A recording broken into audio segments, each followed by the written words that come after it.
شریعت کا دعویٰ کرتے ہیں، نہ ان کی حجامت سنت کے مطابق، نہ ان کے چہرے پہ داڑھی سنت کے مطابق، نہ ان کا کردار سنت اور سیرت مصطفیٰ کے مطابق، اور نہ ان کا لباس سنت کے مطابق۔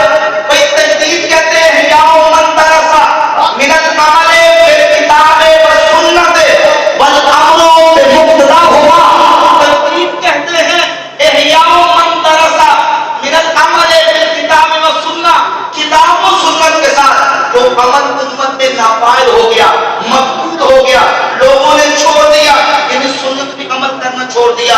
مجدد کا کام ہے سنت کو زندہ کرنا۔ مجدد کا کام کیا ہے؟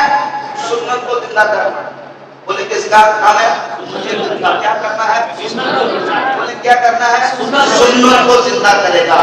تو جس مجدد کی اپنی سنت ہی پوری نہ ہو بلکہ جو اس کے ساتھ جڑے، وہ پہلے اگر دکھی داڑھی تھی تو بعد میں خشخشی، اگر پہلے سادہ لباس پہنتا تھا تو بعد میں پینٹ شرٹ پہننا شروع کر دے، ٹائی لگانی شروع کر دے، اور پھر وہ طرح طرح کے جناب وہ مختلف قسم کے معاملات کے اندر ملوث ہو جائے، اس نام نہاد مجدد کی صحبت میں آ کے وہ ایسا شخص مجدد نہیں ہوتا۔